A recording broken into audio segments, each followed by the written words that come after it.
Hello, and welcome to Navigating Patterns.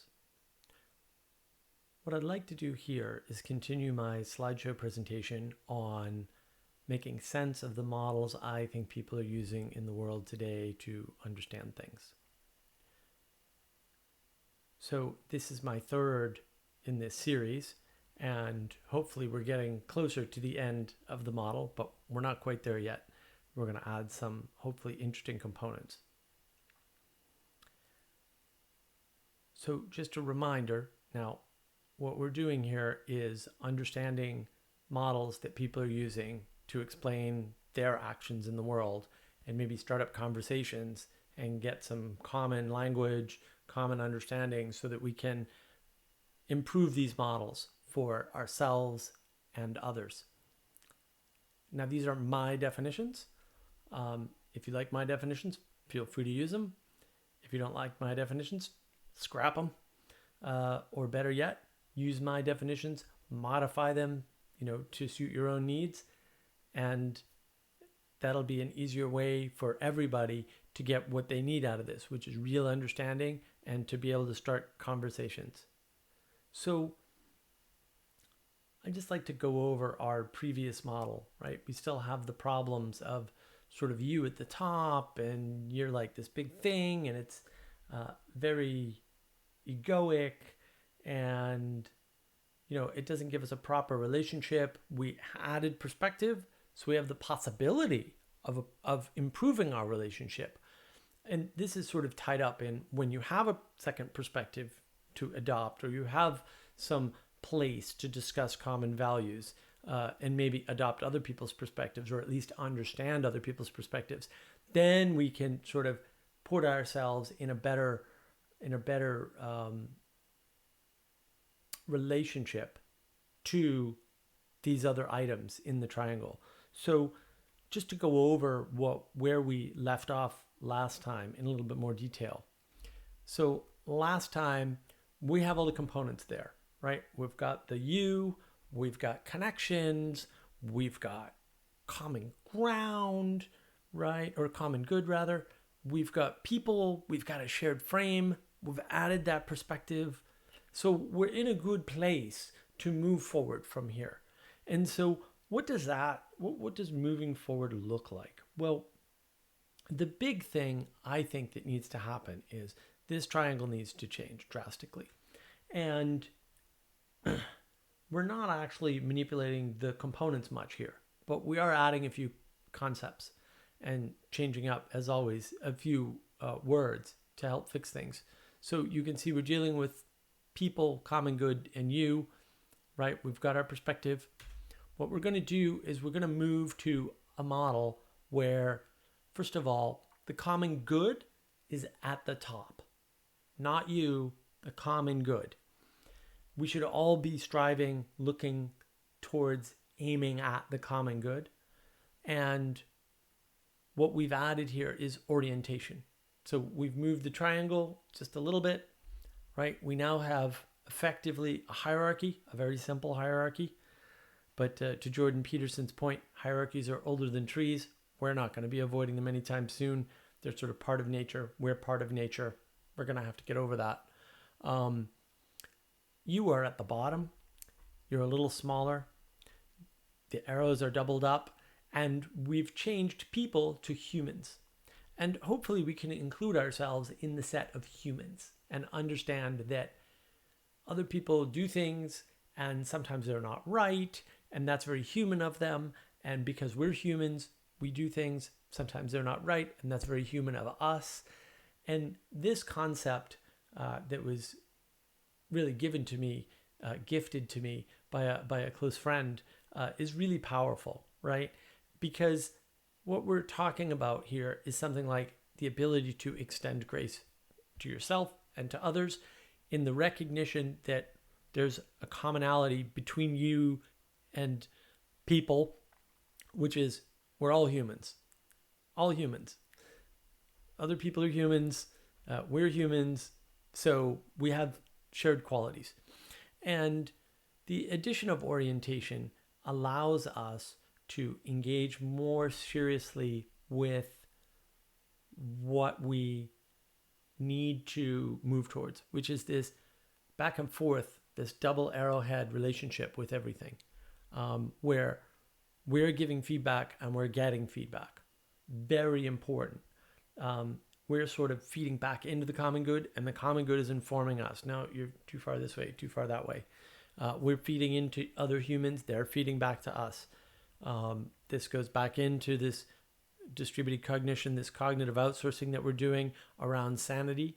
And it also allows us to add a few more features to make the model a bit more robust, moving forward. So what this next model is all about is awareness. And once we have an awareness of the common good, we can have a better, stronger relationship with it. One, again, that is two-way. And it's that relationship that we need to focus on growing. And, you can make the same argument for humans. But I'll make a deeper argument coming up. I really want to focus on awareness with relation to the common good first. So you know about the common good, you may be acting in concert with the common good, but really having awareness of common good gives you that sense that the common good is something that you can negotiate with and within at the same time. And that's really important. And once you have that ability to negotiate, that double arrow aspect to things, this really opens up the world for you. And you'll notice that humans also have this feedback loop, this I'm negotiating with the common good. So we're all negotiating with the common good directly and indirectly. So from you to humans, humans are negotiating common good. You're negotiating directly with common good. This gives you sort of two filters, two perspectives to view the world. And then you have two perspectives to view the world plus your own. So really, that's what I mean by awareness. Awareness that there's three ways to look at this thing. You can look at it from the conception of the common good, whatever you conceive that to be. You can query other humans as to how they're looking at it, right? Or you can just look at it sort of selfishly or egoically. And this is very powerful. But this model, like the last model, doesn't actually end here. Where this model ends up is participation and co-creation. Now, this might not be exactly correct, sort of the way I want to understand it or the way I want you to understand it. I think that there is or can be co-creation between you and humans. Humans co-create together, they absolutely do. But what I'm trying to highlight here is you're participating with humans, with the awareness of the common good in mind. And then also there's this idea of co-creation towards the common good, because I think that's most important, is that humans are co-creating towards the common good, or maybe co-creating the common good itself. I think that's a good way to think about it. And then this is the sort of relationship we need, right? Because what we're removing here in this full model is by adding orientation, we're putting ourselves in what you might call right relationship with the common good and the humans around us, the people around us, right? Those others that became people are now humans, and we're human too. And then we're participating with them. So that gives us this interaction, right? We're aware of the common good. So that gives us an interaction. And then in those interactions, we can co-create. And co-creation is not mere participation, I would argue. But co-creation is when you're taking elements, and when they're done together correctly and they're finalized, or at least they're put together, then you have a whole that is greater than the sum of its parts. And that's the proper orientation, I think, that we need to have for the world. Now, again, I sort of hinted that this isn't my final model either. There's one more set of modifications that we can make to make this model to be all that it can be.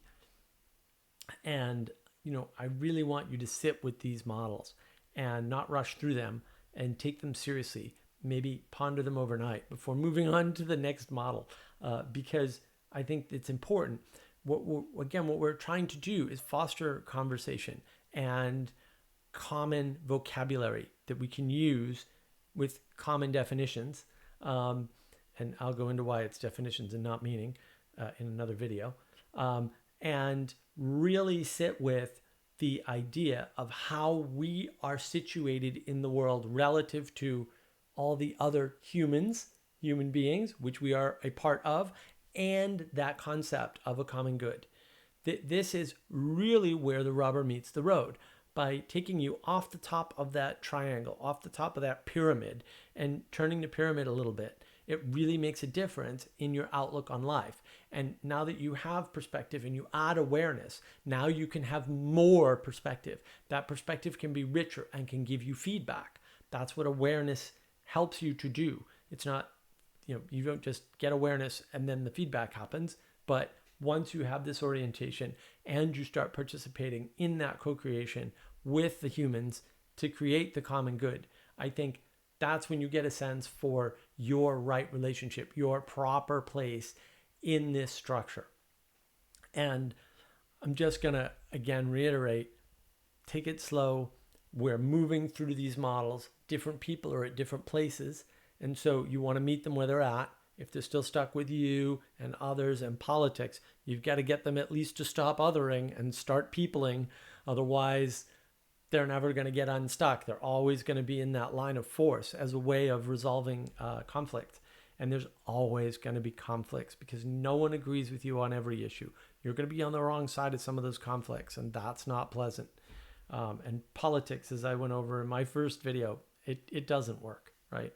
So these models are supposed to help foster these conversations, help you to understand these concepts and others, so that when you have a dialogue about them, you can help them to come up with a way to make the world more intelligible to them, more predictable to them, give them a little bit of hope, and hopefully we can all extend ourselves and others grace to do that.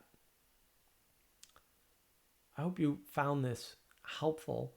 I hope it clears some things up, and I hope that the last slide and perhaps my final video on the models that I think people are using for sense making and where we need to go in terms of models is helpful. And once again, I just want to thank you for your time and attention.